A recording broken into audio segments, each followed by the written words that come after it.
Aha! doctor,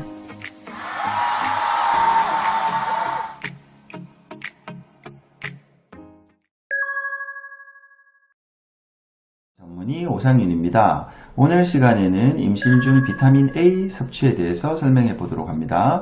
평소 주변을 살펴보면 눈 건강을 위해서 비타민 A를 많이 보충하고 있는 것을 볼 수 있는데요.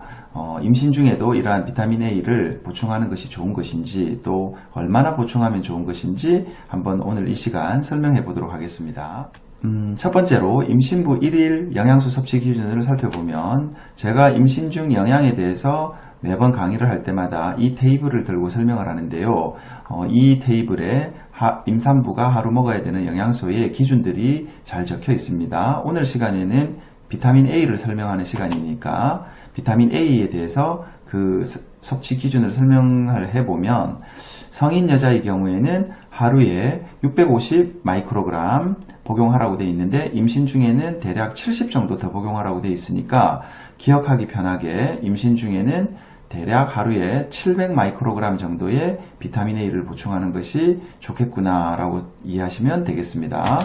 근데 비타민 A의 단위를 한번 비교해 볼게요. 보통 영양제를 사보면 그 뒤에 용량이라든지 이런 설명서를 보면 단위가 나오는데요. 용량 단위가 비타민 A는 대개 마이크로그램 단위로 설명되어 있는 경우가 많습니다. 그러나 뭐 카페나 블로그나 책이나 이런 걸 살펴보면 또 이렇게 인터내셔널 유니트 단위로 설명하는 경우도 많이 있습니다. 대표적으로 이렇게 비타민 A는 마이크로그램과 단위로 인터내셔널 유니트 단위로 설명하는 경우가 많은데 1 마이크로그램은 3.3 인터내셔널 유니트 단위라는 것을 기억하시면 좋겠습니다. 물론 또 계산하기 싫으면 이렇게 RFA라는 홈페이지에 가보면 비타민 A 계산기라는 게 있더라고요. 그래서 제가 10,000 인터내셔널 유니트를 이렇게 넣었더니 3000 마이크로그램이다 라고 이렇게 계산이 자동으로 되는 경우도 있었습니다. 뭐 어쨌든 계산기를 두들겨서 사용하든 이렇게 계산기가 있는 홈페이지를 이용하든 단위를 이렇게 환산할 수 있었으면 좋겠습니다. 그럼 임신 중 비타민 A의 전체적인 설명을 해보면 만약 하루에 만 단위, 즉 3000 마이크로그램 이상을 장기 복용 시 대체로 임신 초기 2, 3개월을 임신인 줄 모르고 복용을 했다면 선천성 기형, 레티노산 기형의 발생 가능성이 높아진다. 즉 비타민 A를 많이 먹으면 기형이 발생될 수 있다는 사실을 기억해야 되겠네요. 그리고 빈곤 국가가 아니라면, 사실 우리나라는 빈곤 국가가 아니잖아요. 잘 먹고 잘 사는 나라이기 때문에 임신 중 보충제, 즉 영양제는 권장하지 않는다 기억하시고요.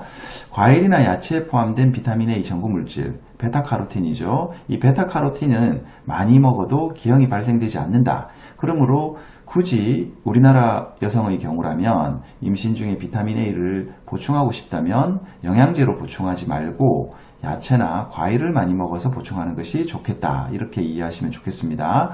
그리고 만약에 끔찍하게 과일이나 야채를 싫어해서 잘 안 먹는 사람이라면 영양제로는 3000 유니트 이하, 즉 900 마이크로그램 이하를 보충하도록 권장하고 있습니다.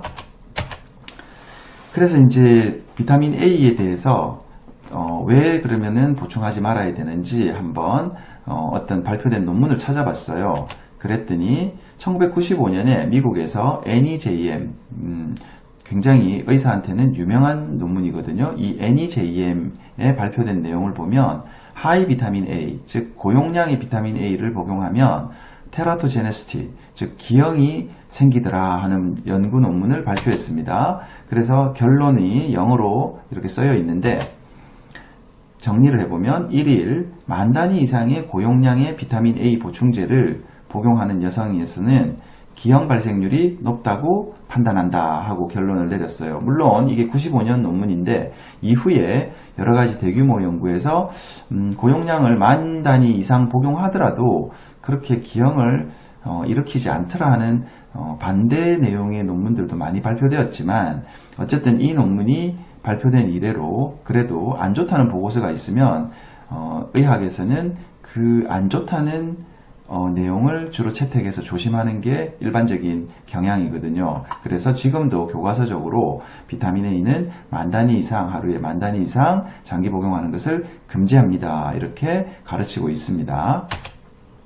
그러면 레티노산 기형이 무엇인가? 비타민 A 과잉 복용 관련 기형들은 어떤 것인가 하고 살펴보면 이렇게 애기 귀가 잘 형성되지 않는다든지 입술이 갈라진다든지, 물론 이렇게 입술 갈라짐이 꼭 비타민 A를 복용해서만 발생되는 것은 아닙니다. 다른 이유로도 발생될 수 있지만 어쨌든 비타민 A를 과용량 복용하면 이런 기형들도 좀 잘 생기더라.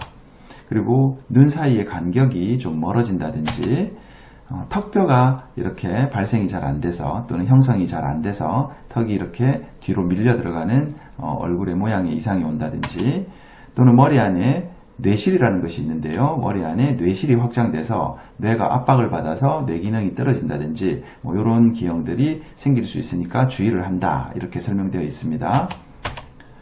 그래서 이제 비타민 A에 대해서 영양제에 어떤 식으로 함유되어 있는가 하고 살펴봤더니 비임산부용, 비임신부용에서는 비타민 A가 600 마이크로그램이 들어있네요. 근데 초기 임신부용을 살펴봤더니 물론 다 이런 건 아니지만 초기 임신부용에도 비타민 A가 소량 포함되어 있는 경우도 있긴 하더라고요. 그렇지만 또 이런 비타민 A를 많이 먹으면 기형이 생길 수 있다라고 하는 논란 때문에 대체로 초기 임신부용 영양제에서는 비타민 A가 안 들어있는 경우가 많이 있더라고요. 그래서 또 이런 논란에 빠지지 않게 또는 걱정할 거리를 하나 없애기 위해서 비타민 A는 영양제로 섭취하지 말고 과일이나 야채로 섭취하면 되겠죠. 그래서 결론은 비타민 A, 과일이나 야채 많이 먹고 굳이 보충제로 보충할 필요는 없습니다. 그리고 비타민 A가 풍부한 채소를 한번 검색해보면 사실 이런 검색은 블로그나 카페 같은 데서 쉽게 검색할 수 있으니까요. 당근 유명하죠. 우리 어릴 때 당근 많이 먹어라, 눈에 좋다 하는 소리는 귀가 따갑도록 들어본 얘기잖아요. 호박, 시금치, 상추, 파프리카, 그리고 토마토 이런데 비타민 A가 많이 들었다고 하니까 여러분들도 임신 중에 이런 야채들이나 과일들을 잘 복용하시면서 비타민 A 섭취를 보충하시면 도움이 되겠습니다.